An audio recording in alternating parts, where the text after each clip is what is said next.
Voilà, chers compatriotes, peuple congolais, nous allons faire ces directs justement pour que nous puissions échanger un peu par rapport à l'actualité.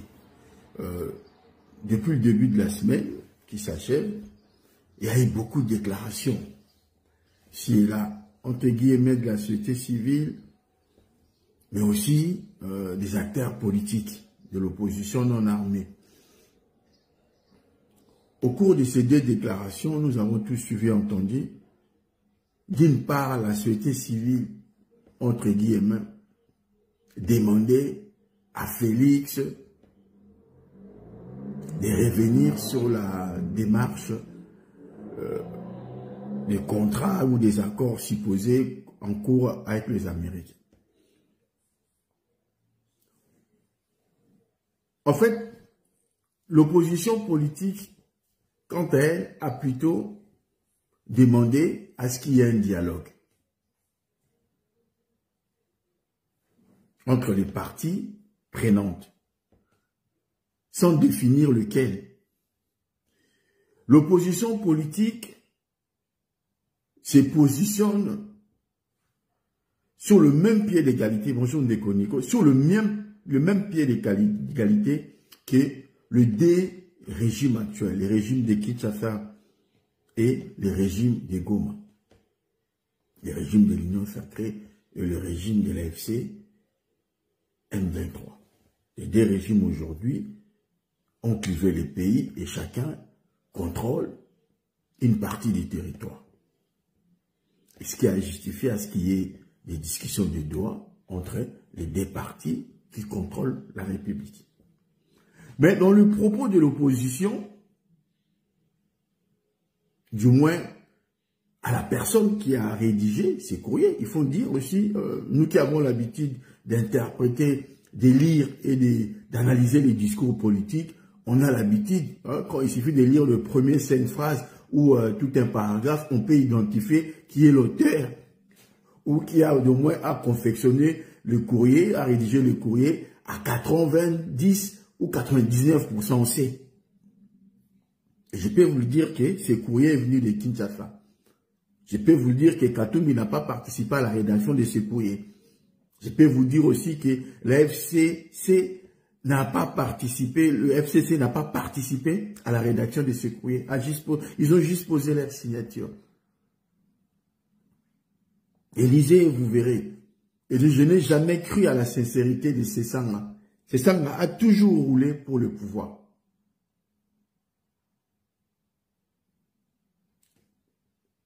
Et je sais de quoi je parle.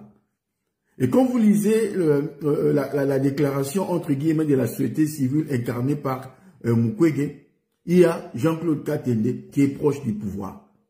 Donc d'une part, sur l'opposition politique, il y a Sesanga qui était là en train de vérifier que les éléments clés des éléments de langage que le pouvoir a voulu inscrire dans ces documents soient exactement respectés.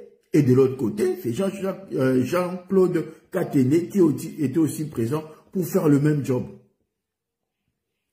On a utilisé des figures qui ont pignon sur rue au niveau de la diaspora pour faire passer les messages. Et derrière ça, il y a la Belgique.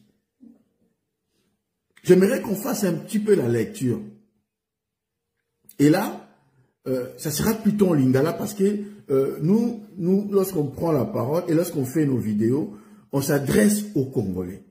Et on veut que les Congolais, les souverains primaires, nous voulons à ce que les Congolais, là où il est, puissent bien maîtriser, cerner nos propos avec facilité. On va s'adresser aux Congolais. Et on va essayer de faire la lecture comme on a l'habitude de faire. Mais bon, après, à un moment donné, il y a certains termes techniques qui vont être faits en français comme d'habitude, mais c'est pas vraiment le souci, mais tout compte quand on a des détails. Bonjour Ndeko Joachim. Chers compatriotes, makambezo le kanamboka ezo sengake ngai na yo tozala vigilant.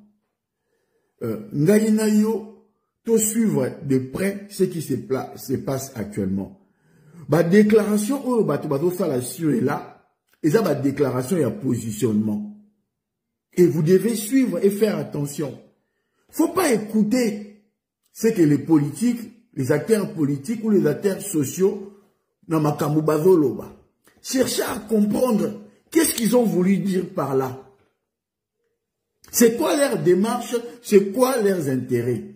Bolanda, depuis ma événement bandaki ya Chit ya Goma, depuis ba incendie et salamaki na ba ambassade et consort, Bolanda motamo ba déclaration, ya ba politique, ya ba terres sociaux, et vous allez comprendre qui est qui et qui roule pour la cause juste.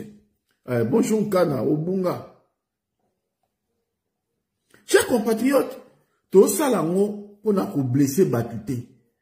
Tout ça là, on a sentimenté. Et les gens, voyez bien, on a front parler, quand on n'est pas d'accord, on dit, quand on est d'accord, on le manifeste aussi. Et on aide quand il faut aider, quand il faut pas, et tout ça juste. Et c'est pour cela beaucoup de gens nous accusent de ne pas avoir une position. Effectivement, position, on est à sans position, on répète en haut tout le temps. Parce que dans le pays, ça une position on a été parce que vous déstabilisez la partie à position on a. Et c'est comme ça, il faut que Mouta zala. Mais nazalaka loyal na ba conviction nanga, nazalaka loyal na ba engagement au nga nazui, nazalaka loyal na parole nanga. Ba tout oyoyo, to travailler na bango, ba 15 ans, 20 ans, voire toute une vie et tout bazali, ba ko témoigner en moi. Na franc parler. Je parle un langage diplomatique où on a quoi apaiser Moutupo Loba. Je vais dire comment il va nous bima, mais c'est sans routine. Vraiment dans l'esprit, il y a quoi améliorer, mais dans l'esprit aussi, il y a quoi porter lecture sur la situation. Dans celle la bino lecture, il y a position à Belgique, il y a ministre Affaires étrangères belge, bah rencontre au Bozomo na Mikolo, et bah déclaration, oh, et salami à partir à Belgique, pour permettre à bino de comprendre position à Belgique. Chers compatriotes, peuple congolais, la diplomatie à Congo actuellement est au Salama, na Belgique, na cabinet à ministre Affaires étrangères belge. Le point focal est à Isabelle Kibaf. Stratégie, il y a aucun négo signé, d'accord, na américain et outil na Belgique.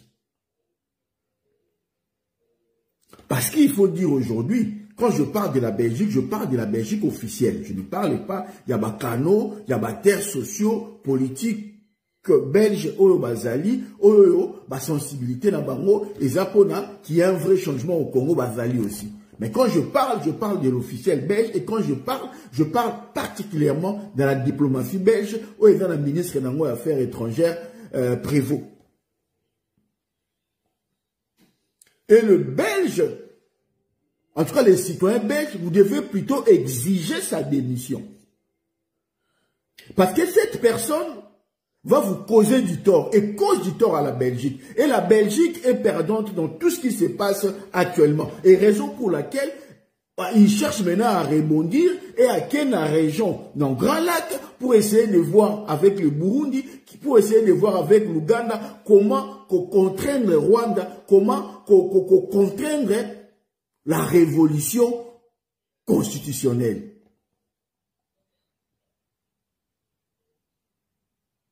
Et je dis en connaissance des causes. Et en tout cas, dans la vidéo, on a l'ingala, parce que les avons n'engwana, mais dans la vidéo, on a initié. Dans la vidéo, on a battu nyon sauté. On a analyste, on a chroniqueur, on a journaliste. Moi, je suis un activiste. Et quand je passe pour dire des choses, souvent pour alerter. Ou aussi, pour donner un coup de main, parce que tout ça va dire d'opinion. Et quand je dis une chose dans la vidéo, rassurez-vous que tout ce que je dis, je le fais sur papier, la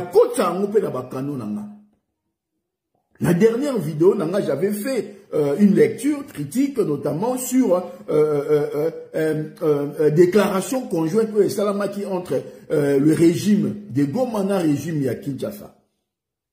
Et sur le fait que, qui est une partie République démocratique du Congo, j'avais fait la critique qui m'a mouqué. Et ce n'est pas pour rien.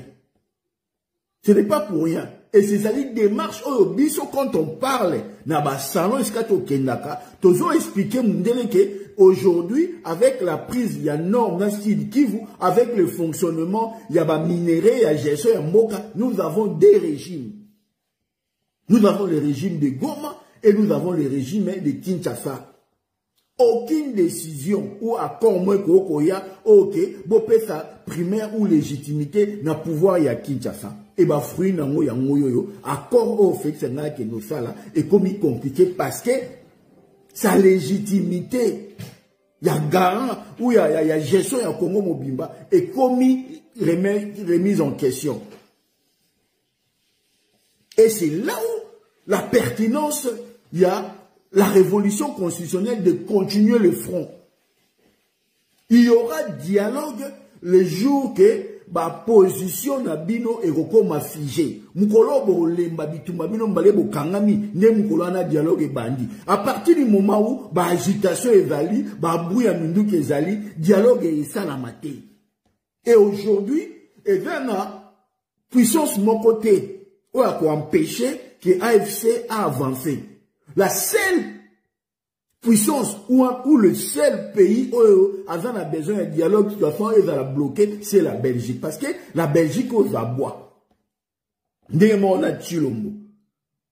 discussions où nous avons vu le puissance, la France, la Belgique, la France, les États-Unis, le Rwanda, la RDC, la Togo. Et la Belgique aurait aimé être là.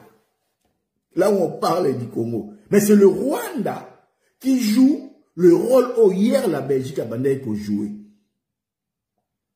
Et c'est ça l'origine, il y a affrontement, il y a rupture, il y a lien diplomatique entre Rwanda et la Belgique. Nous avons une vidéo, Belgique et Rwanda, bazo bunda pour la sous-traitance. Il n'y a pas de différence. Et la classe politique a choisi quand la classe politique a fustigé Rwanda, c'est parce que il y a une obédience, il y a une ligne à Belgique où il y a accompagner, tu l'on va faire maintenir à Kenasuka. Et bon, mon yango.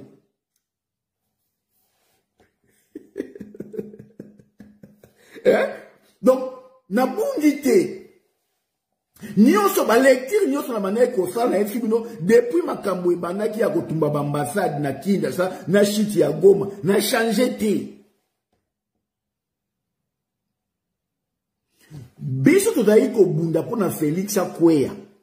Ça fait des années et des années. Et to ko bundisa Félix Akweya tina suka. Et après to ko souhaiter qu'il y ait un dialogue national et inclusif. Oh, bah, Congolais, tout va vandi. Poto luka cohésion nationale et non la cohésion politique. Parce qu'aujourd'hui, tout le monde a une signature entre les partis prenantes, entre les amis, bani na wakulwa, c'est parce que batubao luka cohésion politique pour permettre bango ba exister na période de transition ba à la force moko ba lendisa côté ya AFC, mais en même temps il y a ça, coup de pouce, na Félix à se maintenir à Tikala, ti na ba élection. Mais, et ça, erreur, je pense, ba stratège, n'a renseignement à AFC, ba au salaire monté. AFC, ce qui va partager, pouvoir, il y a transition na Félix, ba au bouffé bango, n'enge salamaki na 2003, entre Jean-Pierre Mbemba, na Kabila. À l'époque encore, Kabila avait un avantage parce que la communauté occidentale Mobimba, bazalaki simanae, Aérofor ezalaki na terrain pour nous appuyer. Et qui ont soutenu à ce qu'il y ait Aérofor? C'était la Belgique et la France. Parce que quand on parle de l'Union européenne en Afrique ou en Afrique centrale, c'est la Belgique et la France. Na ba proposition, il y a ma déclaration, il y a ma loi, il y a ma nulebele où ils vont toucher sur l'Afrique. Et souvent, et que n'a qu'en face, n'a pas ligne na bango. À partir du moment où Belgique, na France, bah, a des accords, l'Union européenne a permis moi mouquet. Il faut savoir lire. Il faut savoir lire, il faut savoir comprendre, bah, discours, bah, déclaration. Moi, j'ai une maîtrise en sciences politiques. 4 ans, il y a sciences politiques, il y a la sociologie politique. Donc, je décortique. Moi, j'entends pas ce que les acteurs disent. J'entends ce qu'ils ont envie de dire. Et tout ce qu'ils veulent dire, dans ma déclaration, dans ça, procès d'intention. Donc, si yo tango lobi likambu, ngana étudié, et là, on y yo lingolo par là. Et c'est ça, un moment donné, n'a comme il faut. So, ok, si ka ba olingo lobate. Parce que yo, tant qu'on loba, yo côté si kayaza. Le rôle à moi, 6e sens, on comprend de yé, na esprit na yé, ni na linga loba, ni na linga sala.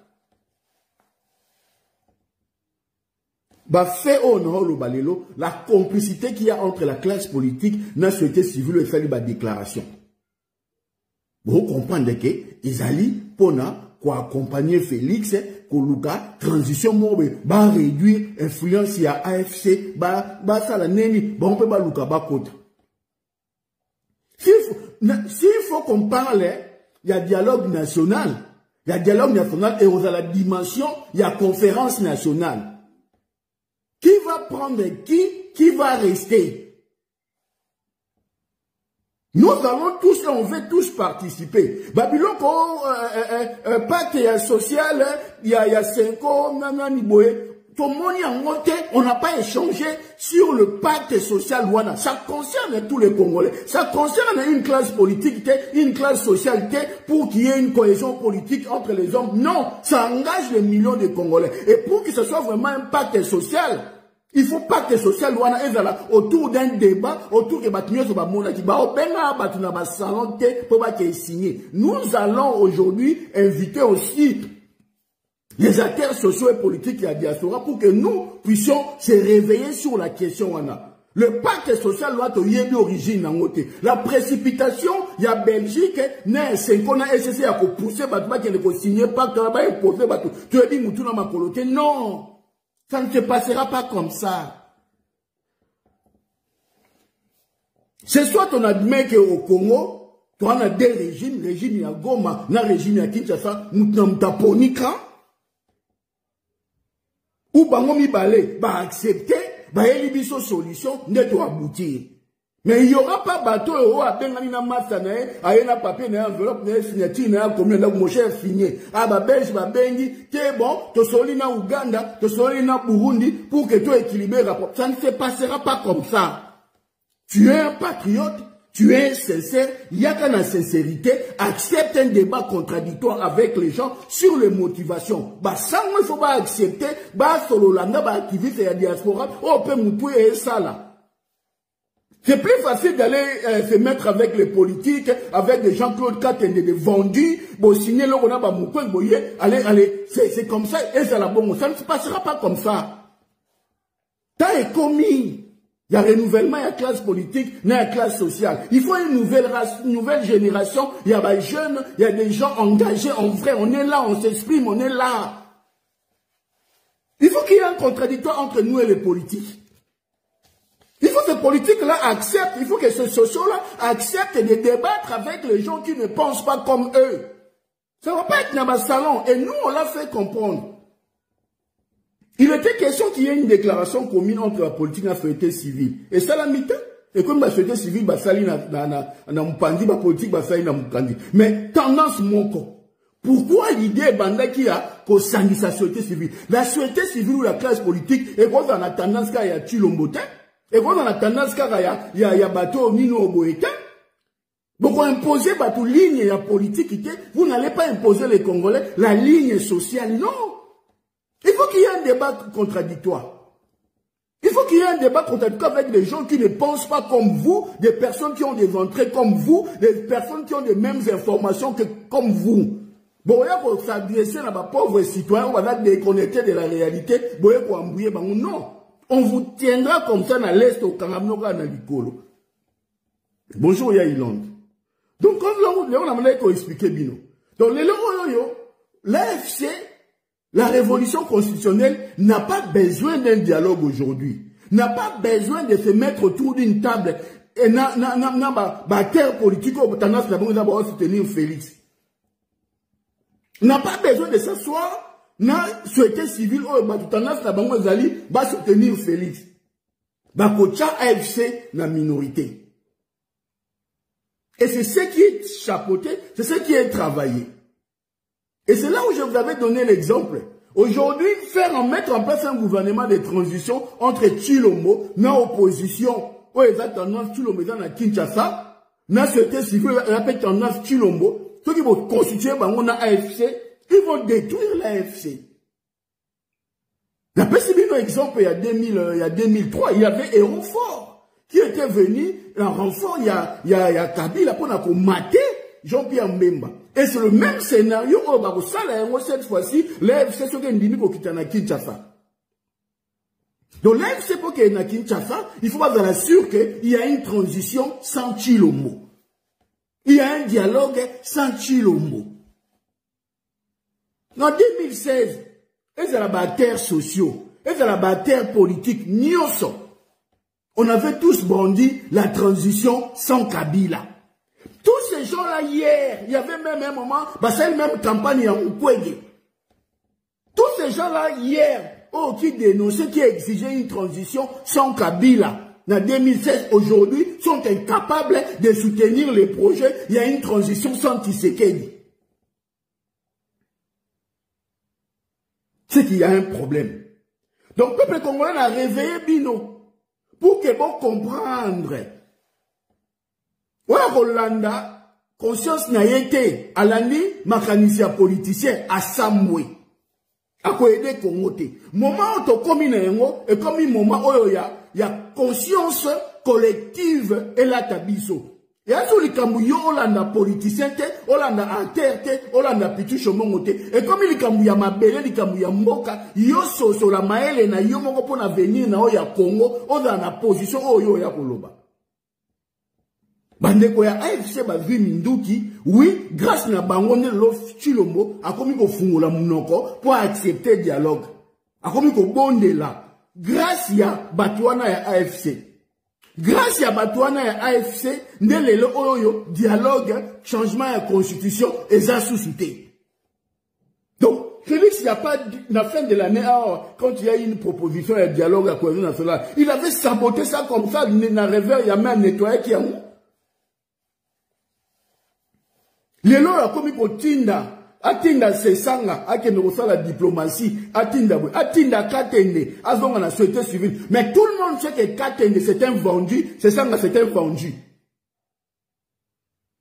Bon utiliser Bango, Bakende, Babimarabilonga opposant, et pour faciliter, et Rokende, et Oya au Salabi. Au final, c'est quoi? Tout ça parce que créer un réseau avec le soutien de la Belgique, que Tshilombo Atikala, entre guillemets, si, na élection, mais Tshilombo Atikala la tine élection, 320 milliards à Yibi, en avant d'y faire sécuriser, en sécurisant Ondé, à Oluka Tchamutunae. Et certains opposants pensent que ce va salir dire bon on a 2028 tu l'as accompagné bango comme président Congo. Et bon maintenant l'AFC a vendre autant la bino pour que na 2028 bon ça la deal bacha bino to bacha mutu moko bino bo travailler na bitumba o image à AFC ba sacrifice ba go ya banzamba kuna ya ndenge na ndenge bo ka ici bango ba otika bino ndengwana. Donc arrêtez de rêver. Arrêtez de rêver et posez les pieds sur terre. Alors, si on veut que la guerre s'arrête tout de suite, nous avons un seul mot à passer et à dire que Félix doit démissionner. Et il faut qu'il y ait une transition sans Félix, il faut qu'il y ait un dialogue sans Félix. Donc, l'idée à Kosangisaba Congolais autour d'un dialogue national et inclusif ne peut avoir lieu que Moukolo, ce qui tue le malongo na pouvoir. Ça, le message que la Belgique doit attendre. Les Congolais n'ont pas besoin d'avoir un Félix qui se maintient encore au pouvoir, encore plus longtemps. On m'a dit non. Et c'est la raison pour laquelle il y a les 2 mois, il y a doute, il y a autant la néni d'événements évoqués. Et c'est pour cela, dans 2 mois, il y a occupé. Il n'y a pas que social, comme il y a pression dans le bas signé. Ndeko nanga na lingi acteur politique moko ya ko brandir à la kisabiso moment où il y a participé ou la société civile ou la diaspora quand est-ce que participer qui n'a pas travaux pour n'a pas binisa pas social au balingi ba non va signer pour imposer les Congolais. Bandeko na biso ya révolution constitutionnelle boza la très prudent. Boza la très prudent. Beau jouer sur votre capacité, rapport de force au besoin sur le terrain. Bon, quel est l'objectif d'Abino jusqu'au bout. Il y a qu'à pousser Félix, il y a qu'à pousser rapport de force et dans la plus d'avantageux pour Nabino. Moutouma va empêcher Bino pour avoir fêté. La preuve, comme il a ouvert, mouta empêché Binote, mouta silikite. La preuve, vivre dans la localité belé, mouta empêché Binote, mouta silikite Binote. Mouta aussi que la Bino a zaté. Dialogue, tout dialogue, est ça la malélo, et aux en faveur na Binote. Et qu'on permette à Félix à se maintenir. Et c'est ça, c'est la démarche de la Belgique. La diplomatie à Congo, et ça, la Belgique, na cabinet à Prévost, c'est là où, on mettre, la stratégie, de la diplomatie à Congo. Là où les Congolais ne peuvent plus mettre le pied parce que, crédibilité. Prévost, yémoka ke na Ouganda, yémoka ke na Burundi. Et c'est Prévost qui reçoit homme politique congolais. Donc, yemouta osa la schéma na kombo ya Chilombo. Message ya Chilombo, non, ezol le kabongo. Et le point focal nango Isabelle. Je sais de quoi je parle. FCC, comme on est bimé par fait signature, on a choisi. Parce qu'on a accusé bango trop, il faut symboliquement, moi ouverture. Mais mouta signé document na Chadar, il colla Chadar et là, au Ben Minakou. C'est lui le vice-président, si le président n'est pas là. Il m'a signé, on te donne des fois qualité. Quand tout le monde signé, on va même les documents et à signer moi. Il y a d'autres politiciens, on peut signer un bongo, document où tu qui signer à Tchalindar,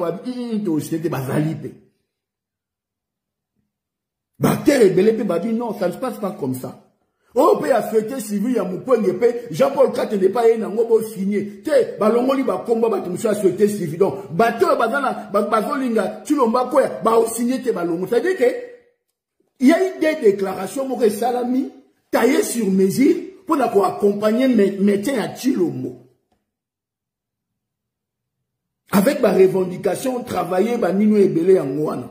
Ça veut dire que les Congolais n'y ont pas signé, boy déclaration, il faut pas se manifester. C'est pour cela nous aussi nous allons faire un appel au soutien à la révolution constitutionnelle. Tout travail, tout cela bande de la dynamique de la diaspora plurielle, tout à la peine n'engagez bisous de quoi imposer. Donc il faut soulever moi mouké. Voir un bisou par rapport à ma bleu tout ça là. Tout là qui ça pluralité à ma position est belé, comme ça, à la fois nous allons mettre à l'abri, bateau bazui Minduki à l'abri, bateau bazui Minduki pour la bengana Chilombo. Va se retrouver CLT. Parce que là, il semble un peu, la logique est là, il faut qu'on noie Bango. Qu'on a dit qu'il y a une opposition. Bah, on a tendance, boy. Il y a une classe sociale, bah, activiste, il y a une boy, bah, signé boy. Donc, ligne et en Goana.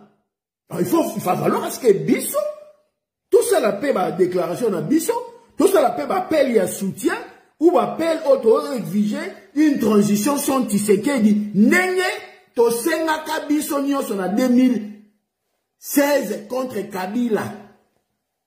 Na Fayulu, na Mukwege, na Chilombo, na Mbemba, batu tout au signant une transition sans Tshisekedi. Sans Kabila. La seule chose qui peut nous unir aujourd'hui, c'est que, opposant wana o basina qui courrier wana, celui basala qui déclaration commune à Bango, exige qu'il y ait une transition sans Tshisekedi, on a tout applaudi, on m'a beaucoup.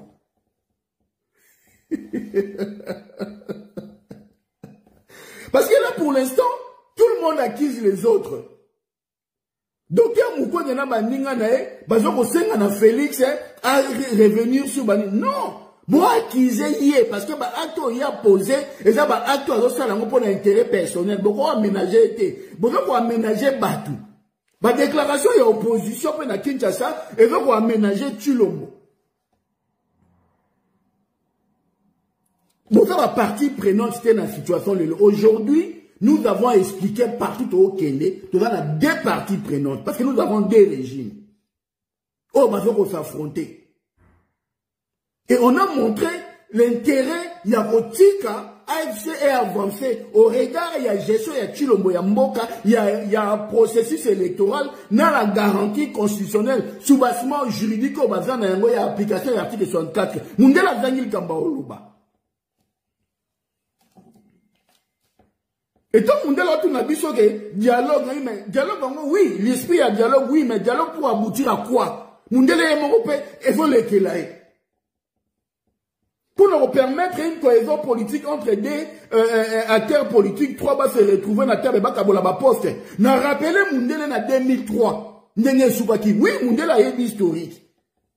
Et puis n'a rappelé Mundela que modèle Oyo Félix a une cohésion, a flatté les politiciens. Donc on risquait de comment na bandundu na baluba basangani pour na bundisa baswahili. Et là où comme au Katana, c'est là où la vidéo n'a na lobaka. Que ceux qui, la mouka, et pour continuer à appuyer Félix, bah, na origine, il y a balkanisation au Ekosalama na Congo. C'est soit on laisse, bandeko, bah, voya baya jusqu'au bout, to bengani chilombo, to tue moupandi, to vandi na mesa, to luki neni to rocha une transition citoyenne to avancer neni to préconiser qui pour na Kabila pourtant Kabila il gérait le pays, il n'avait pas dit qu'il y a aussi la troisième mandat. Or Chilombo il voulait changer la constitution, mais nous avons mis des mécanismes pour qu'il y ait une transition sans Kabila. Mais tout ça banga ko sala ngona Chilombo oyoyo asali ba dégâts ya osakanate. Et ça les gens Banito lobate, so lobby a chomongo manqué bato manqué bavie. Mais tout le sa réalité en moque.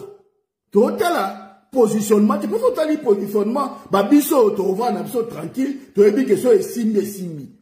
Mais tout la likambu ya moque. Tu dois continuer na famille oyoyo na moins de 7 ans ba détourner rien que toi na ba minéraux au bavu na Katanga 320 milliards.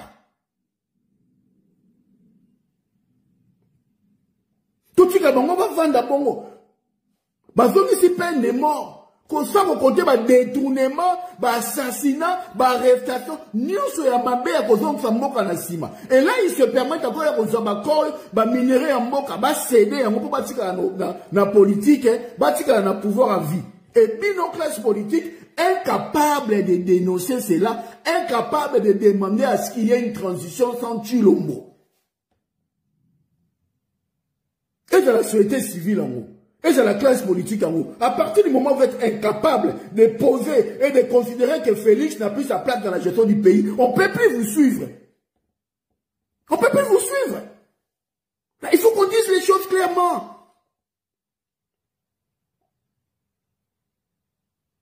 Parce que démarche en Belgique, on met ma bino. Il y a des opposants, à Juba opposant, à Sangisi Bango, et Saliban Dunduna Kassa, il va Sangani. La Belgique n'en a rien à foutre. Il y a Congo et ça la diviser ou pas. Parce que déjà, soutenara déjà, Tchombe, a soutenara Moulopoué. Pour la sécession en Congo. Pour l'intérêt, la Belgique est prête à tout. Ça, on doit retenir aussi. Ce qui est là, ok, Congo et Bika. C'est parce que la France a aidé à Rabicho dans la Tchombe et dans la Nanini, tout ça. Donc, il va réalité, monsieur, dans la vie, ce qui, Congo, est joué un modèle, il y a État unitaire sous le période d'Azaï, ce qui modèle la France, c'est par rapport à ce que la France a fait. Mais Congo, il a un régime fédéraliste.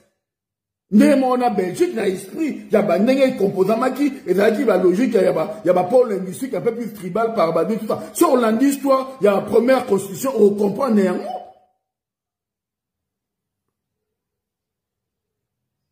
Donc, les politiciens, on a intérêt à Bango. La société civile, on a intérêt à Bango. Quand il y a schéma, il y a dialogue, il y a aucun débat. Bien non. Schéma, on est dans la logique, il y a. Bon, tu maintenir Félix, Batouana, Baena, Kine, tu luki neni, tu tchabango na tenai, tu luki neni, tu récupérer, tu repositionner. Les militaires belges, Baena, Kine. Pour nous bloquer, AFC et traverser qui ne katanga parce que pour nous bango katanga vers l'eau na bango ko kendete. Vous savez dire qu'on est dans une situation où les alliés La Belgique est en train de se battre contre le Rwanda pour avoir la sous-traitance du Congo. Chacun dans son cas va utiliser qui veut. Les acteurs politiques, bazali, censés guider la population, les acteurs sociaux, censés guider la population, bazali, candidat d'élection. On est dans la logique, bon, le problème est commis pour la paix, parce que le problème aujourd'hui c'est Tshilombo. Tout le monde accuse Tshilombo. Et c'est la population, et c'est l'armée, et c'est les fonctionnaires, et c'est les pays voisins, et c'est la biso moko bani. Mais dans ce cas, on déplace Tshilombo, Toluke lui est sorti à Kiki, on fait une transition. Sans Tshilombo, on fait un dialogue. Sans Tshilombo, on exige la démission de Tshilombo. On avance tout le monde. Non. Nabasango. Na opposition politique, il y a Kinshasa. Na société civile, il y a docteur. Na Jean-Claude Kateli. Membre du cabinet à Félix. Mais ils ont signé dans la société civile. Parce qu'il faut qu'il soit là pour qu'il y ait contrôlé. Oh, c'est ça, l'agent occulte, il y a Tshilombo. Azana Peba a vérifié déclaration commune au Basali na Kinshasa. Na otalina du début jusqu'à la fin, au royaume que o eza ba phrase ya mutuboy, o eza loki, au royaume yango. Et un Belgique qui ose boire, du moins la position, il y a ministre affaires étrangères. C'est-à-dire que le ministre des affaires étrangères, il y a Belgique, à Tché Belgique, il y a position, il y a difficulté, ok, la Belgique a repayé, en gros, le régime a Tshilombo Kouyi. Donc la seule solution pour que la Belgique a s'en sortir, c'est que Prévost doit démissionner. Tant que Prévost est encore au ministère des Affaires étrangères, le Rwanda ne va pas établir sa relation avec la Belgique.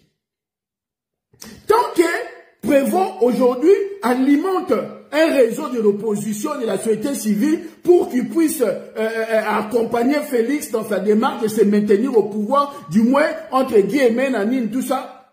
L'autre, l'opposition militaire au Fungola, jamais la Belgique place. C'est-à-dire que vous êtes face à une situation où il faut aider Binoté. Au lieu de dire, bon voilà, il y a un constat qui est réel. Aujourd'hui, les 9 pays voisins, en tout cas la majorité des pays voisins, en tout cas, ont besoin à ce que Tshilombo quitte le pouvoir. Qu'est-ce que pensent les Congolais? Oui, la majorité des Congolais dénoncent le régime tribaliste et souhaitent à ce que Félix quitte le pouvoir. Qu'est-ce que pensent les acteurs politiques? On n'en a rien à foutre de ce que pensent les acteurs politiques. Parce que les acteurs politiques, un acteur politique vise la conquête du pouvoir, vise à accéder au pouvoir. Donc les acteurs politiques, aujourd'hui, si on suit la position des acteurs politiques qui est totalement désorientée avec la réalité, ben, ils vont nous dire, ben, Félix Satik, parce qu'il va confort. Félix est affaibli, il ne sera plus candidat. Donc, si on défend le métier de Félix, donc Félix va nous soutenir, il va nous donner des moyens. Et ça, c'est le raisonnement politique. Oh, il faut qu'on tourne à raisonnement. Il y a des sociaux qui ne pensent pas comme vous. Qu'est-ce qu'ils pensent? Parce que ça, c'est ça la réalité. Quelle est ça la réalité? Si le ministre des Affaires étrangères belge pense qu'en recevant quelques politiques ou sociaux, acteurs sociaux congolais, en faisant un tour à l'Ouganda, na Gabon, na Burundi, n'a pas de solution, il se trompe. Il se trompe. Le Burundi n'a pas forcément besoin d'être en conflit direct avec le Rwanda, parce que les rapports de force étaient changés. Dis-moi, na Kivu. L'influence, il y a président, il y a Burundi, aujourd'hui, est changé. Il a un minimum de respect et il a raison. Sur le Burundi, sous la démarche de la Belgique, c'est le régime burundais qui est au coin.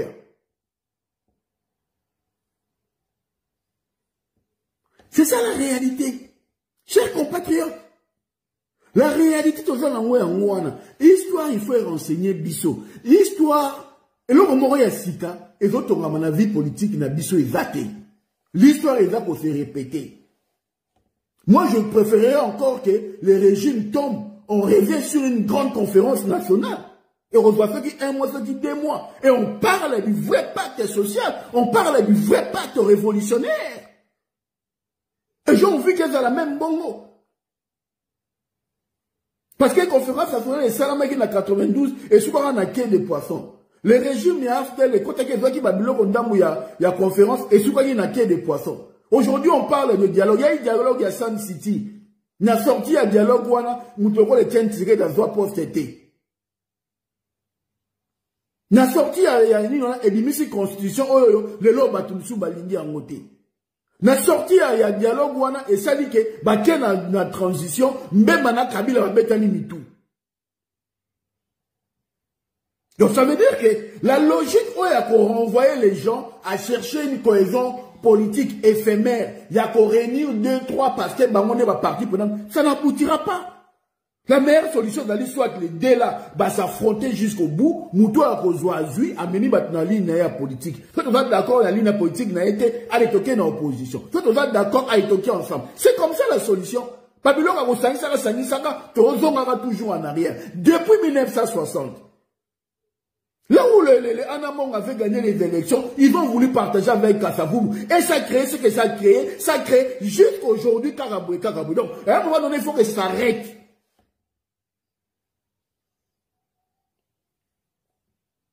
On cherche à réunir les gens, pas pour l'intérêt du Congo, mais pour l'intérêt de ma pays. Parce que la Belgique n'est pas contente de voir que, oui, le Rwanda occupe sa place, celui qui aurait dû être à la place de la France et tout ça, et la Belgique s'énerve, il va aller voir les opposants, il va aller vers ceci, il va chercher à accompagner Félix, il va aller accompagner, parce qu'il est, et là c'est des raisonnements des Prévost, qui lui-même, dans sa stratégie, a été trop proche de Félix. A été trop proche et très proche de Félix. Et ça a été néfaste. C'est pas pour rien Félix avait un pouvoir depuis 2019. Mais c'est maintenant qu'il y a Isabelle Kibasa, ambassadeur itinérante. Allez-vous comprendre, allez-y comprendre. Posez-vous la question, pourquoi depuis tout ce temps, Ezaki Bongote? Et je sais de quoi je parle. Tous ces députés d'origine congolaise là, de vendus là, tout va au service de Chilombo. Et c'est eux maintenant qui travaillent dans des connivences avec Prévost pour que la Néni va sauver le régime ya Chilombo. Et non les Congo.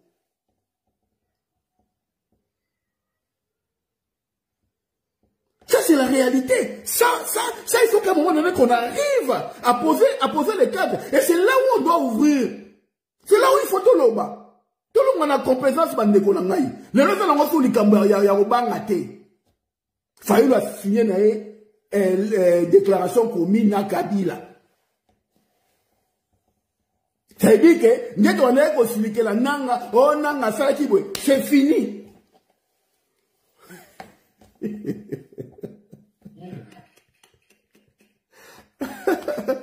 C'est que yo muto na ko la batu. Oh mais ndenge nini? Bino, bon commission souboé, bino, bon soutenir, nanga, oh, bon salué. Mais, tout le monde sait que les circonstances qui ont justifié à ce que Félix soit proclamé comme président. Et là, il dit, il y a Kabila, Tshisekedi. Nanga, yeka, obligé qu'il y ait exécuté, na mundu ki na mutua gagi na choate. Mais les loyaux, nous voyons nous-mêmes qu'effectivement, il y a un courrier qui circule, il y a une déclaration commune, ça veut dire que na Kabila. Na Fayulu ba signé na bon, ça veut dire qu'il n'y a pas de problème idéologique. Si vous yo muto ga malanda ngombe ya Fayulu, o sirikela to msu shomongo pourquoi? So shomongo alobi ke nanga paye foya. Pourquoi Félix est parmi bateau, basala dit, bon comprendre, bon niveau composé na Kabila o pas qui na origine, bon composé. Si qu'on nanga, si qu'on pourquoi bobo inanga.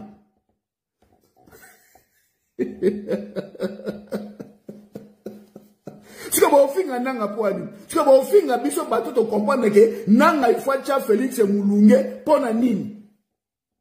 Parce que on a documenté, on a signé, il y a des zones à AFC ou quoi que ce soit. Mais je soutiens d'abord la démarche à AFC parce que nous avons une théorie mal nécessaire. Quand les gens estimaient que Bazalaki mal, nous avons fait comprendre aux Congolais que ce qui est mal nécessaire. Parce que dans le Congo, un bon azaté.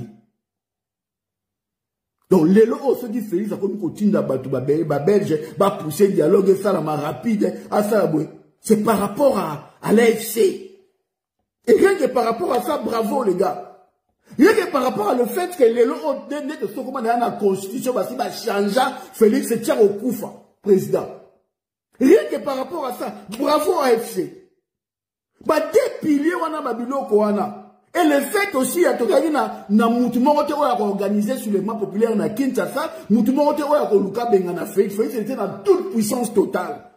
Et ben de quoi là, qu'on réduit Bango. N'en applaudir Bango te, n'en tika Bango n'engana. Et je préfère aujourd'hui, n'a travaillé na Bango, que n'a travaillé na Félix. Ça, je le dis ouvertement.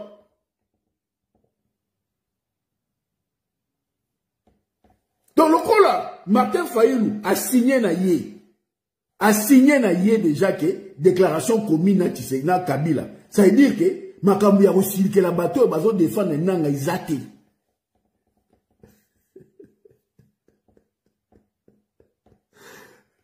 Vous comprenez? Eh ben Fayulu c'est pour comprendre. Comme il faut comprendre est-ce que vous élever si au débat. Comme nous, comme ça, il faut pas défendre nanga, soutenir nanga. Il y a un Nzaka dans Kabila. So Kabila au Félix a Luka a Kanga pour Kabila, il y a des parents nanga. Est-ce que tu l'as dit au Kanga bateau va signer nanga na Kabila tonne. Quand tu me payes 18 mois pour au PC passeport. Tu me sous 2 semaines passeport. Tu me sous Marlin, vous soyez au Kangier. Et tu me sous on aéroport, ça problème au Kende. Allez-y comprendre. Et là, on dit, Marlène, vous voyez ça, pour Bakangae, à qui est prison. Oh, tu me sous ça, tu as passeport. Et là, on dit, quand tu me fais au PC passeport, oh, tu me sous passeport facilement. Allez-y comprendre. Non, le babon pour que tu comprennes, tu es baqué. Bitumba, les lois, ils ont bitumba. Il y a un mouton qui est la mouningate. Oui, nous avons Jean-Pierre. Comme on l'a très compliqué.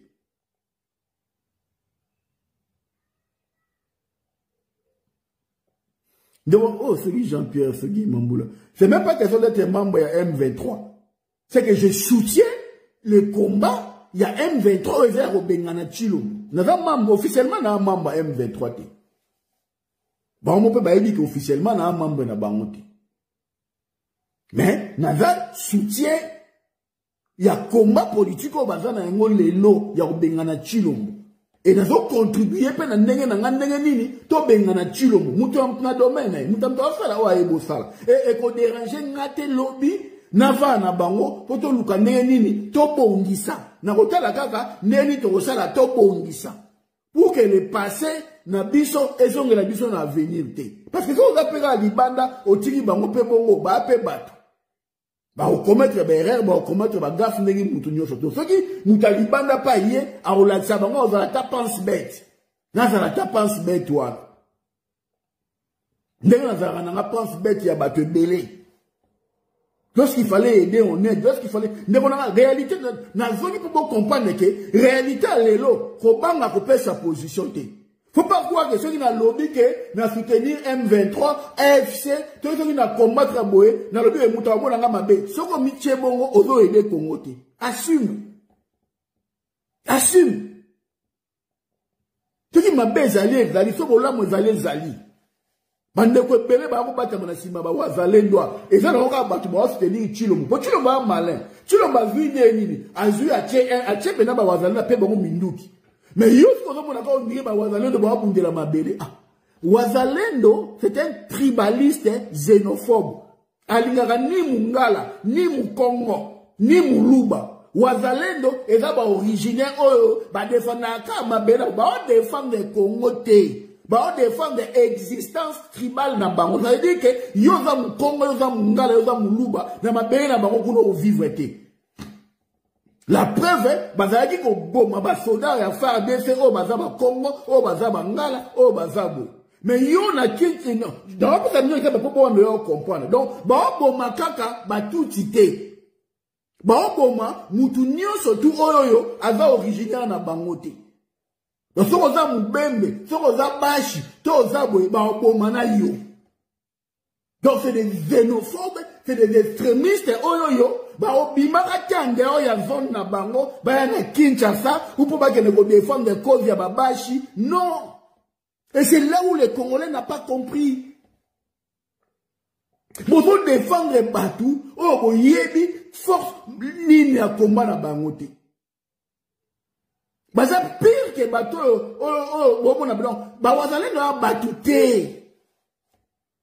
Donc c'est une tribu, c'est une ethnie, oh, Bundaka, Basanganana batouter, Bazo Bunda, pour pas défendre ma belé na bango, pour pas défendre culture na bango, pour pas défendre identité na bango. D'abord, contre ma Congolais. Moussousou. Donc, l'identité, on peut savoir que les Congolais, Bazakunati. Donc, on est Bazo Bundala, Bazo Boma Fardese, Bazo Boma tout le monde. Soko za munogona, munogona bangoto za ya bangote, Bago Boma yo, Ozala Ozogi Mufuluero, O Mubembe, Sogi Nande, Soko Yela Mabele na Bango, Babomio. C'est des gens comme ça. Que les gens comme ça, yo mi bengi patriote, yo mi bengi activiste, nyo so wana kaka, parce que le kola yo, oza la makanisme, na oso ki ya ndenge nini, tout qui peut yo no travailler pas Chilombo, donc pose na ba élément na yo okangami na yango.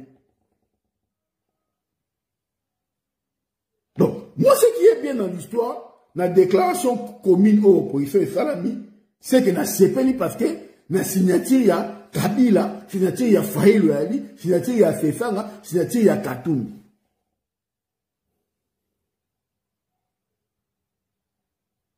Là où les gens maquisaient à tort, ah, mais nini, yulokumi sananga, maintenant, m'dazwa ki l'ora vient na pesi mais maintenant, a exécuté qui, dilo Kabila basalaki na Chilombo.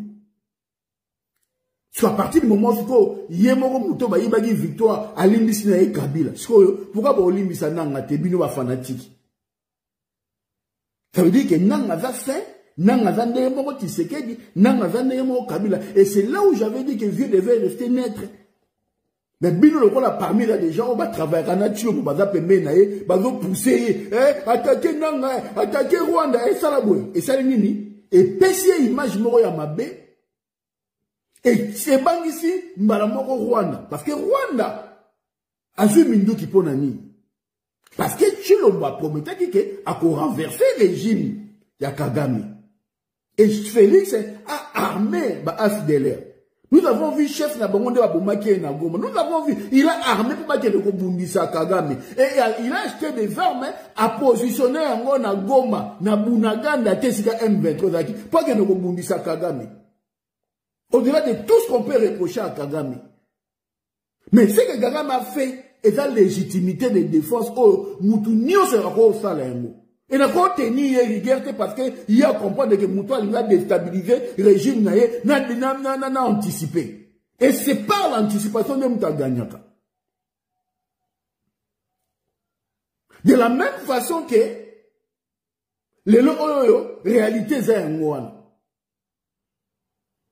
donc, FCL comprend dans Moutouna Bangoke, ils n'ont pas droit à l'erreur.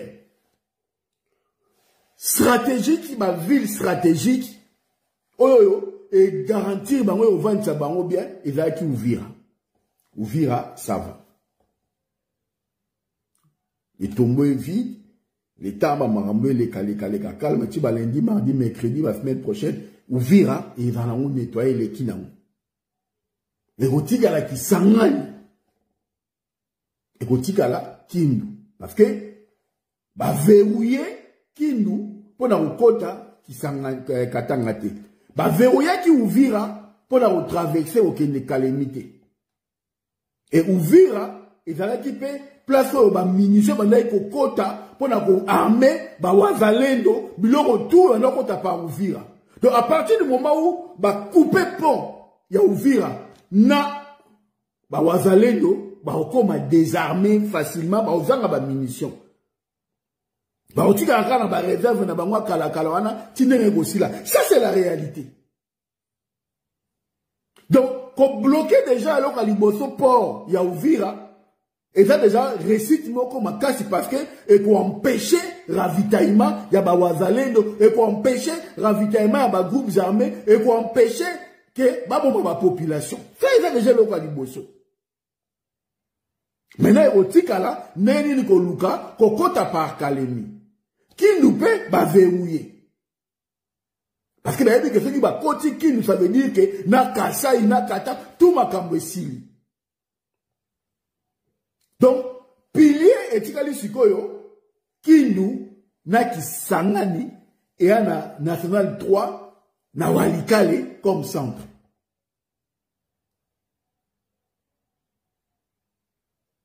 Donc, ce qui moko na mwe kwei, et faciliter moussala. Ceux qui sangani, et kwei, bon, et sécuriser, bon, allez, toro katsa côté équateur, toro kota maïndombe, toro komatina kwa mutu. Toro tala na bango siko fara, bon, on a gisha sa biso na ngamu. Wana muna kinota boke na dialogue boza l'aise. Aolomba comme Lucas Kono, bon sécuriser ba bien nae, aninga che nae, bon, pour sikoyo, aomona kagotika latina 2028 parce que ala mo ba grande ville belé. Mais ceux qui s'en ne quoi imbanda ne quoi. Bon forcer même la main kota ba nirango kuna ba montal kuna boko tata kalemi, malé mbebo poussa.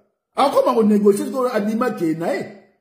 Au lieu opposition politique na société civile, to senga une transition sans Tshisekedi, to senga un dialogue sans Tshisekedi, biso to komi incapable et pourtant na Chilombo, na Fayulu, na Mukwege, na Muzitu, na Sesanga, biso tout na Bakatumbi, nous avons prêché une transition sans Kabila.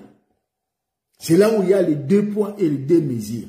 C'est là où on remarque que l'opposition politique na la société civile à Mukwege, bango touana, bazo rouler pour na biso peuple té. Bazo rouler pour la politique parce que même situation, même contexte, incapable de produire et d'appliquer les mêmes effets, les mêmes actes.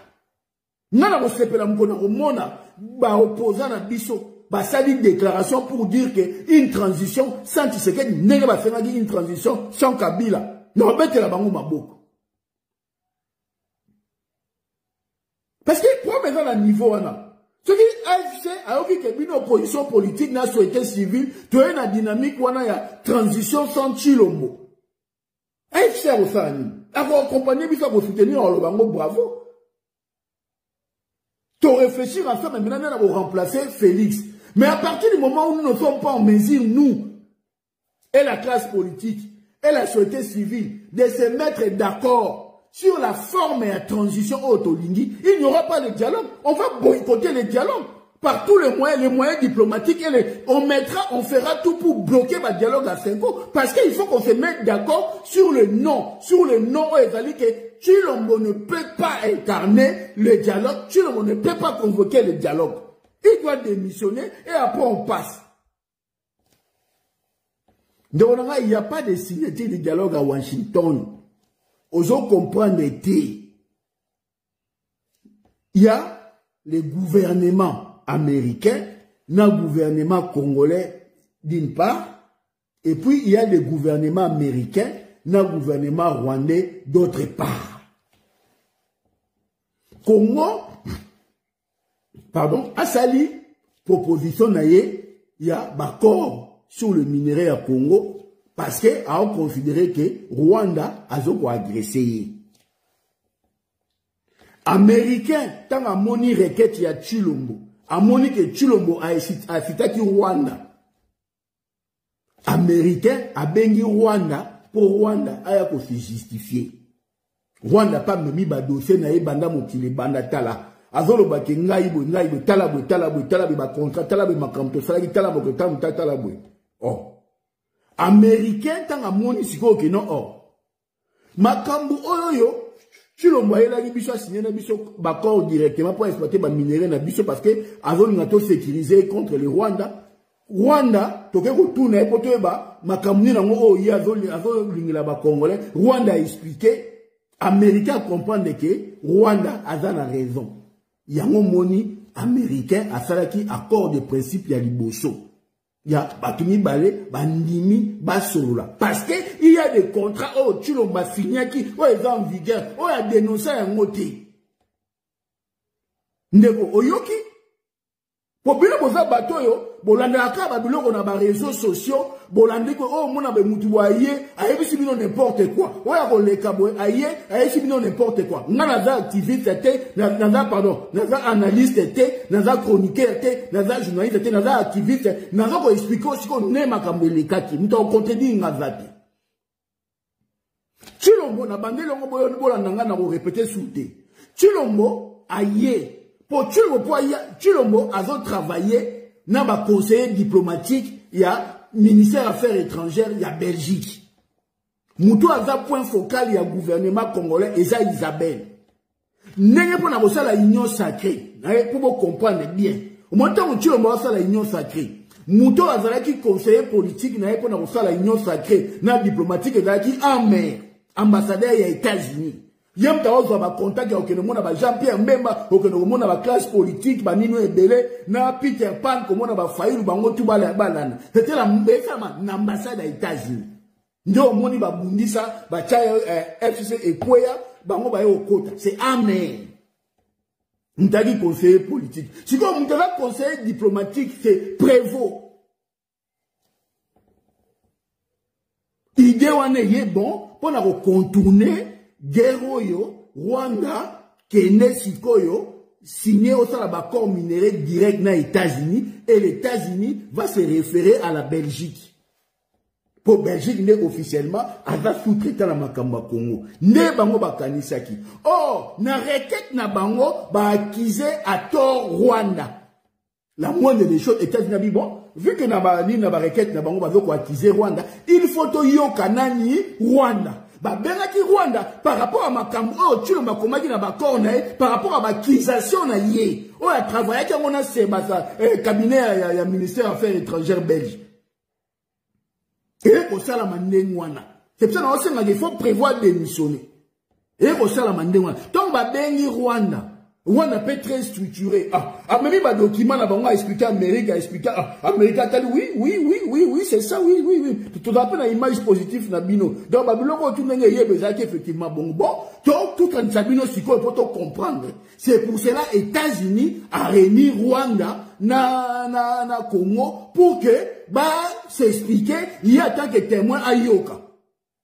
Il y a un moment où abouti ça qui n'a pas accord de principe. Parce que Subasima Izali, Babylon pour l'exploitation, il y a un parc, Babylon est belé. Et il y a un contrat Chilomba Signaka na Rwanda. Rwanda Bimisiango. Il y a un exploité Bamine Rwanda Bimisiango. C'est quoi est compliqué même États-Unis. C'est quoi yo Chilombo, o yé au sala bakor commercial, minéré na biso, mais minéré en Rwanda, yo signé là déjà bakor na Rwanda. Bon comprendre ne Rwanda kotaki muta ebisi no nenge muta abete ya bino lisolo nenga na obeta ngoti na obeta boy pona ba nul pour comprendre attends yo koma bongo bon ndele mena américain a dissocié yango là où Chilombo a invoqué la question à paix pour la sécurité ba tiango à part tout ce qui touchait ba minéré ba tiango à part. Donc, si on est les deux, ma discussion, d'abord sur la question, il y a paix. Sur la question, on a minéré paix, il y aura des accords. Accord moko, il y a Congo, na Amérique, accord Moussousou, il y a Amérique, na Rwanda. Comme ça, biloko oyoyo. Chilombo a signaka na Rwandais o kalinga pesa ngo américain ba hôtel ndeni bango na Rwanda ndeni ba o développer kotoana mais ba européen mususu etalika à Congo directement yango pe ba traiter ngo directement na ba américain makameza na niveau wana eza sur le fond maintenant sur la forme aussi na pe politologue donc on a expliqué peu fort pour pas les belé. Parce qu'on va expliquer, oui, Chilombo, il fallait consulter Batou, à consulter PPT, à violer la Constitution. Chilombo a violé Eloko mon côté. Chilombo avait signataire, il y a Eloko mon côté. Parce que le président de la République n'est pas le chef du gouvernement. Il n'a pas vocation à signer des actes gouvernementaux. Donc, nous avons signé des actes gouvernementaux, et là, ministre, Premier ministre. Et Ministre des Affaires étrangères, c'est lui qui, alors, ministre plénipotentiaire, c'est lui qui représente le Congo à l'extérieur. C'est le ministre a signé protocole, le Congo traité et touché le domaine nyonso. Et un ministre des Affaires étrangères. Ministre des Mines a articulé dans le ministère des Mines. Ministre de l'Agriculture, ministre de l'Agriculture. Le rôle a content, le dossier et d'ailleurs touché le secteur ébélé, économie, environnement. On a même 10 ministres va signer 10 signatures, va tindaka, moutou oyo, aga plénipotentiaire, ou encore qu'on remplacer gouvernement na Libana qui ne signer. Il y a un ministre des Affaires étrangères à qui ne signer. Donc, du point de vue à droit, en tant que ministre, membre du gouvernement, il a la capacité de signer un acte de gouvernement. Donc, on y a signé et dans les protocoles de principe, et un accord de principe, et un bonnes intentions. Et elle a droit, elle avait droit, en tout cas du moins, dans ma compétence, dans ma domaine de compétence, en tant que ministre, elle était dans la légitimité constitutionnelle, légale, pour qu'elle a signé un accord de principe. Là, c'est du point de vue à droit. Et je peux encore aller plus loin. Mais maintenant, tout ce qui est traité, tout ce qui est accords internationaux, moi, comme il y a domaine, il y a compétence, il y a président. Pendant une phase, il y a protocole d'accord, il y a un côté technique. Ce qui les deux parties vont travailler et s'il et comme ici, il faut et comme à traiter, engagé, ni nous comme que garant présent, voilà, le président va poser sa signature. Après l'applicabilité, il y a traité et au salama. Côté la maintenant, constitutionnalité n'engo par rapport à la loi Mboka. Ça vient après, ceux qui vont poser d'abord acte. Tu ne peux pas demander la constitutionnalité. Bon, tu ne peux pas faire ça pas avant. Pays monsieur qui n'est français avant loi et que nanino et que nanino que ça la boué, que n'a sengi d'abord constitutionnalité dans donc que na conseil d'état, pardon na conseil constitutionnel, examiner d'abord loi. Ça veut dire si nos loi est conforme na constitution après bon ne ko présenter en pays monsieur fonctionner bon. Comme peine à dossier, au signer d'abord, après zongi, batali constitutionnalité n'engo, parlement et koti et voter en et comme loi organique parce que traiter tout en effet dans la dimension de la loi organique pour et les cas et ça loi organique tu vas voter en dans le parlement mais loi organique n'y a surtout pas dans l'applicable il faut dans la conforme dans la constitution. Mais dans le Parlement, on ne peut pas travailler sur un projet, il y a loi organique, et il va déjà signer entre les partis. Donc, il y a violation, expliquer, oui, il fallait consulter peuple. Alors, consulter peuple, parce qu'il a mandat. Et dans la ministre, il y a signé un protocole d'accord, un protocole de principe, où il y a une caution juridique, mais une caution morale, il y a un bon temps, il y a une bonne partie. Elle a parfaitement le droit. D'autant plus que Rwanda, le ministre des Affaires étrangères, il y a Rwanda Zalaki. Si on a encore évalué que le président Rwanda a signé, il y a son ministre qui a signé, le président, on va tous se poser la question. Donc, légalement, dans la procédure, que là, l'Inga Félix, là, en tant que politologue, là, en tant que mouta droit, là, en tant que mouta à yebi fonctionnement administratif. Parce qu'il y a des administrativistes. J'ai fait la science politique, mais avec une spécialité, il y a administrativiste. La licence d'Angaï, dans une option administrativiste. Donc, tout ce qui est procédure administrative, na sala yango na yebi yango un peu par cœur et ce qui fait que na ba concert na ba manifestation mitolo kangawa on ramenait la procédure administrative parce que to yebi yango bien ba acte administratif ndenge ke na to yebi yango bien. Donc il n'y a pas de violation, il y a mibeko, il n'y a pas de violation à quoi que ce soit, il est dans la légalité.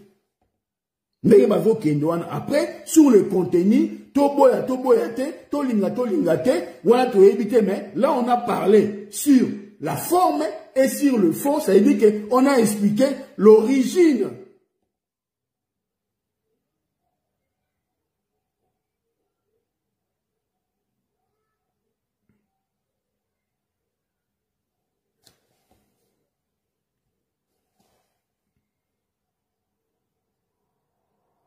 Ah, Ndemonangaï. Ah, je suis mouillé. Ah, on l'a dit, ah, tu t'es suivi la vidéo dans le mec et quelqu'un soit allé Congo, et qui, Ndemonangaï, c'est intuition. Bon, on a aussi la qui la montée dans le souhaité les moutons ma bête. Bon, et là qui a zarté. Parce que dans le mec qui a vraiment avec un mot qui sérieux, dans le mec qui a peine bien. Il n'y avait pas de hasard, mais on sent les choses arriver et tout ça. Mais c'est bien que en bon on va bannir, mais les mêmes sur le tali, parcours na Nicolo par rapport à Cardinaux, monsieur Toleka na Congo, il en souffre aussi dans l'image na banino et belé. Donc, je ne revenais pas sur ça. Et Salami, effectivement, je l'avais dit, ce que fait souvenir nango, voilà au moins que awawa tout bon tout le bas tout le monde makamia nanzela tout le monde appelle makamso avoir mais presque mingi na beta ngo na lisolo na bimisa ngo isalamaka omoni donc voilà na toza ba mbebele to lo bara ngo pour na sentiment ya ba blum si ba taper ben intuition to moni pe to mona pe boy danger pe to moni pe mais blum so eza ndenge ba sala ba tunae.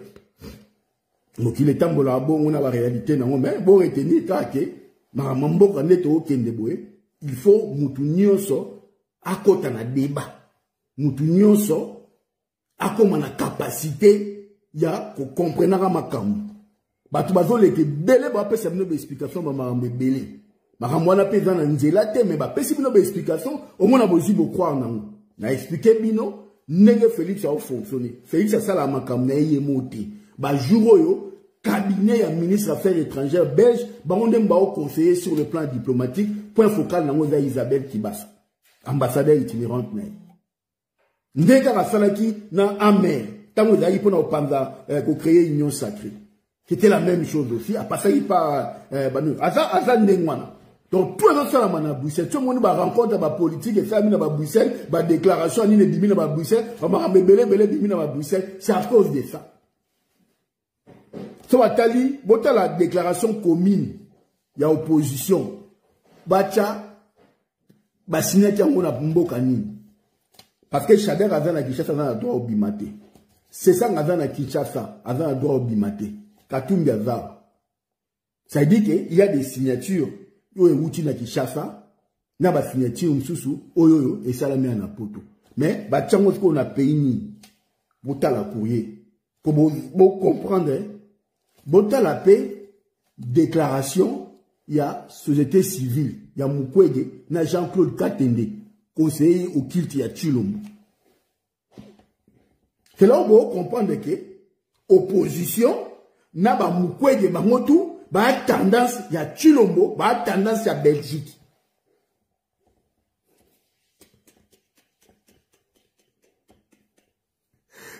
C'est une pression. N'a pas de social, il y a 5 ans et Salama.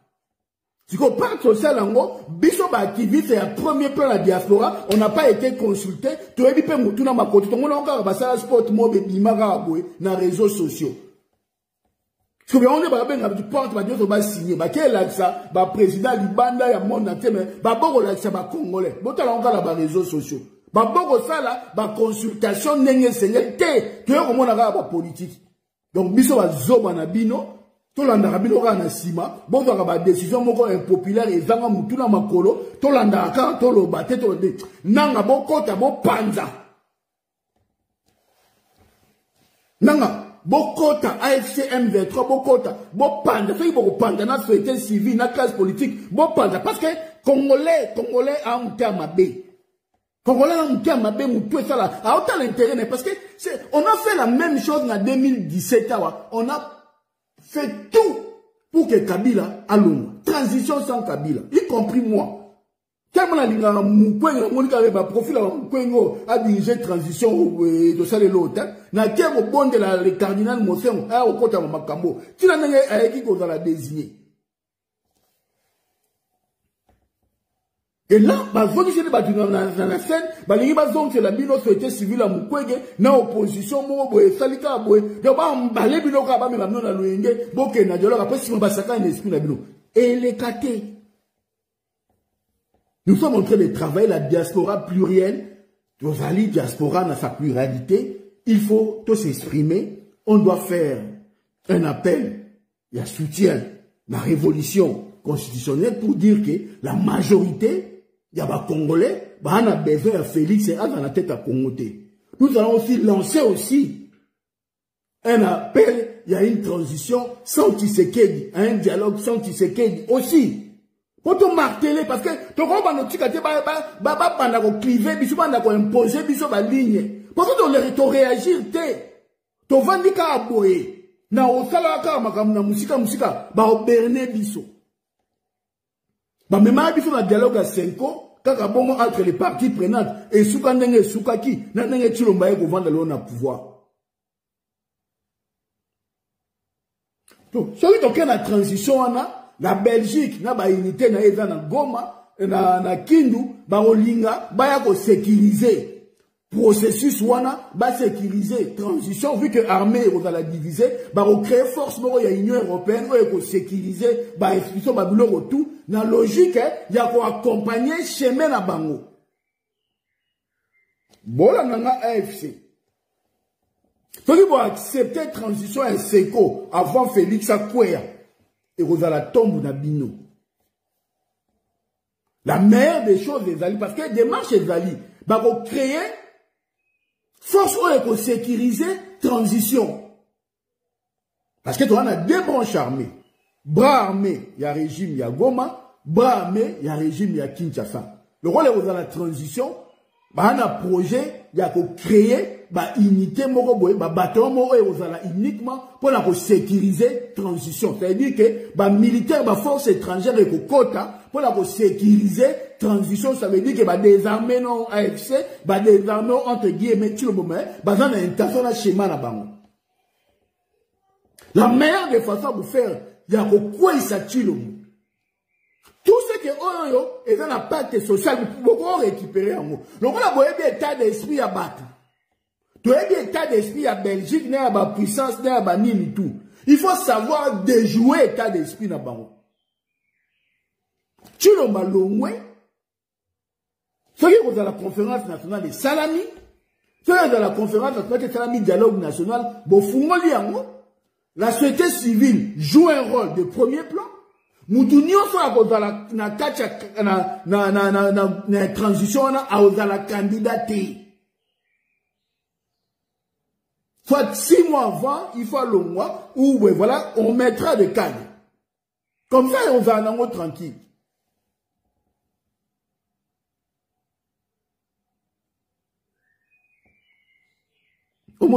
Les alliés locaux, donc, il y a un principe que, donc, dialogue, non. Derrière, Makamouya, 5 ans, et c'est ça, dialogue, on va dire non. Mais dans la unité spéciale, il y a, pour contrôler la zone nabino, qu'on récupérer ma solo. Donc, ce qui est mal, parce que c'est ça la logique.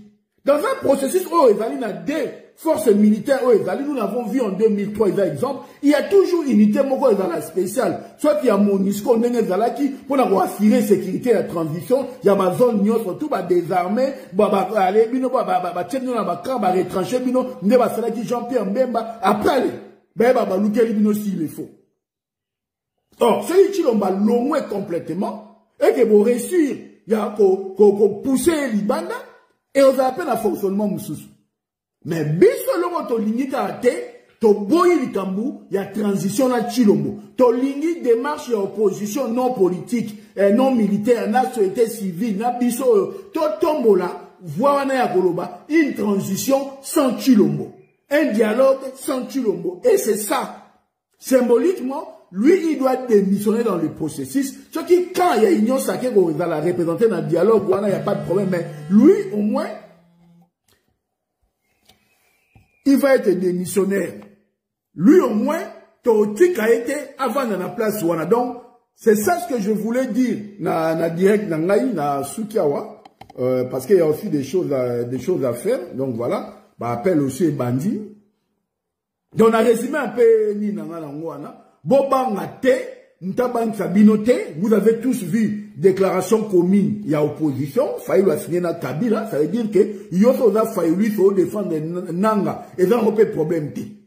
Donc ça veut dire que Yoto Rosa, dans projet politique, Moroto n'a intérêt commun à Nanga, et ça n'a pas de Tshilombo, et ça n'a pas de Netinga. Si on a une union sacrée, on a la mouka, on a te. Parce que là, il y a la mouka, on ne jamais qu'on vende la place qu'on a fait, na Kabila. Jamais qu'on va la place na Nang. Et ça va choisir. Donc, Nang na Kabila, le roi va signer na Kabila, ça veut dire que Nang na pointé. Ça veut dire que yo muta la mouka, yo muta société civile, yo muta la partie songolo pakala, au peut ko soutenir nanga, au peut ko partager nanga, faut qu'à ça les loca bien. Neti makambi ya ko bloquer constitution, ya ko pousser Félix Abou à accepter le dialogue, c'est grâce à nanga. Rien que ça, on peut l'applaudir. Et l'application de l'article 64 est d'aller obligation constitutionnelle. Il y a ça, au fin, il y a été au Bundi, ça a été. Oh! Grâce à un des non, Moutazala qui le boss à l'époque d'Aïe Kabila. Parce qu'il y a encore mort on a failli. Donc ça veut dire que ton boss a dit ma camunion surtout.